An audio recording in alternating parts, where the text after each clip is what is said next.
DR field and brush mower. Do you think it might be the item you're looking for some brush clearing on your property? Take a listen to my 2 cents and see if that helps maybe in helping you make a decision.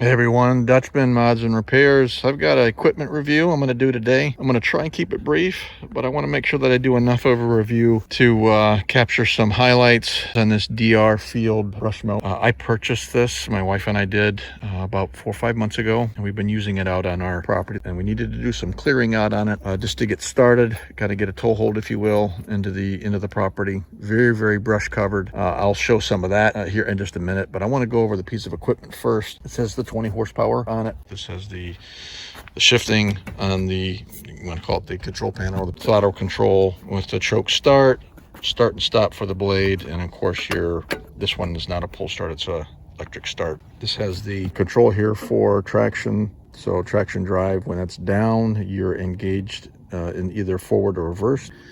This is the operator presence switch for the blade. So if you have your blade engaged, that has to be down. If you let up, then the brush mower will shut off. You can, if it does do that, for some reason you forget, you can, as long as it's semi-running, you can still push down, grab onto that, and it will continue to run. Got the battery located down here, gas tank in the back, fuel pump, fuel filter, oil filter underneath that, cover for the belt assembly for driving the blades. On this side you have the oil fill and the oil drain tubes. Another part to note is the neutral safety switch, which is right there. I'll get into that. But first impressions. So first impressions, I will have to say this. So I purchased this after having rented a Billy Goat brush cutter. I believe it was a 20-inch, maybe it was a little bit bigger than that. Here's what I did like about that Billy Goat one, is it had the hydrostatic drives on it, so it was very, very simple forward and back. It didn't have the shifting stuff. Made the decision to buy this. I wanted something a little bit bigger motor, a bigger cutting area, and this has impressed me with the kind of brush that it has cut. I have put it through its paces, and I'll show you some of what it's cut and give a demonstration on this here in a little bit. So yeah, general impression. Would I purchase this again? I'm going to say, honestly, I'm on the fence with this particular model. DR Field, if you happen to stumble on this video, I would love to get my hands on the commercial version of this, which has the hydrostatic drives on it. That would be, I wish I had done a little more research, a little more digging into things, because yes, it would have cost more, but for what I'm doing out here, which is a lot of front and back, so pushing into brush and then coming back, and pushing into brush and coming back. It's not mowing a field or a large straight area of just simple, what I'll call simple brush, skinny stuff, small stuff. This is pretty heavy stuff that I've got out here. And the shifting, I will say, is a little bit of a pain. I've got used to it. I've adjusted to how this piece of equipment works, and that's okay. But yeah, that hydrostatic drive unit probably is pretty sweet. Now the other thing that comes with is that this front ear here can come off, and there's some different attachments that you can get that can actually go into this unit. I think they have a wood chipper attachment, like a little kind of a plow kind of thing that can go on here, snow blower. I think that might be it. Maybe there's something else. Comment down below if you know of something else. There's a lot of reviews out there on this piece of equipment, so I'm not adding anything new to anyone that is in the market for looking at these things. So when I said, would I buy this again? Probably so. Why? Just because it's a beast. This thing will cut through some stuff. Now, what you're looking at is the remnants of what I have mowed so far with this walk behind, and it's a lot. I'm not going to say it's a world record. It's a lot. And all of this over here, all of this up to our little service road up in here, all of that you see cleared was like this. All of this stuff here. Okay, this stuff is basically size of my finger. Some a little bit larger, but basically you're talking 1 to 2 inches on average. Very, very, very thick. And again, a lot of in and out, chopping it up. And it does a pretty good job of kind of mulching things up and breaking it down pretty good. It's the only frustrating part, and that's, again, this is just for what I'm having to deal with, is what's left over are these little stubs. Okay. See if I can give a, we're talking, 2-3 inches sticking up, and it's a pain to walk on. You have to be careful. You can turn your ankle pretty easy, and that's not anything against the mower.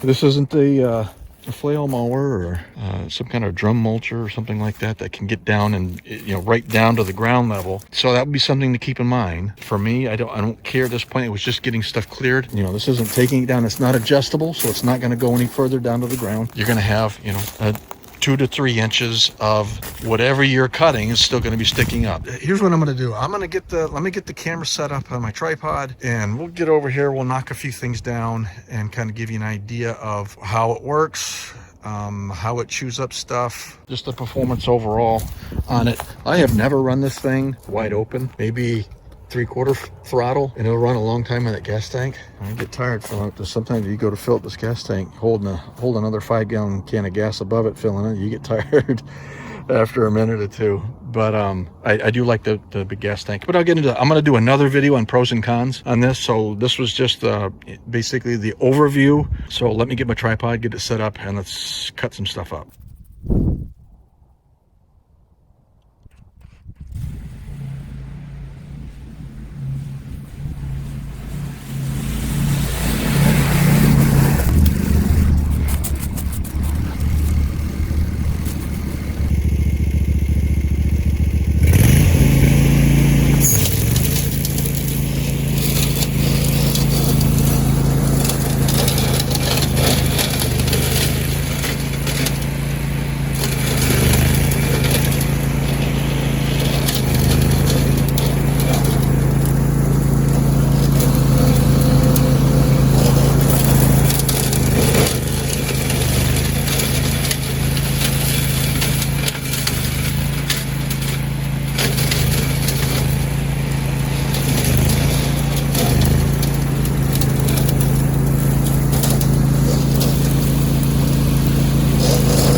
So you can kind of see roughly some of the stuff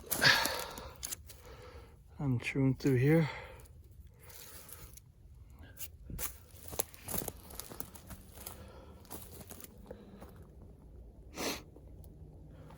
This does have an option for a heavy duty blade, which I actually purchased. I haven't put it on because I really wanted to see what the standard blade would do. And that's actually all I've had on here, cutting all this. So it'd be surprising what the heavy duty blade would do on this puppy. So anyhow, yeah, I hope this helps somebody out. And maybe you're making a decision or trying to decide between either a different type of model of the DR Field brush mower, or between the Billy Goat and the DR Field or some other brand. But this will give you an idea, give you some information and a little perspective in making a choice. But again, it's a beast. It really is. I would love to have the hydrostatic drive unit. I'd love to review that thing and put that thing to the test out here, because I believe that this would be a little above and beyond what most would be using this for. Just again, just my opinion, my 2 cents. And maybe there's somebody out there that you're in the same boat I am, and I feel you, because I did all this in July, August, September weather in South Carolina, and it kicked my butt. I can tell you that. It was hard work, but it did the job. And I'm impressed on it for that. So yeah, like, subscribe, all that good stuff. Any comments, make them constructive, please. Any questions, drop all that stuff down below. I like to answer questions if I can. If I can't get the answer for you, I'll either let you know or I'll try. If I don't know, then I will be very clear, like I have no idea and I haven't been able to find anything about it. But I like to try and answer questions if I can, and be open and honest about everything. Thanks for watching the video. I hope you have a great day. This is Dutch out.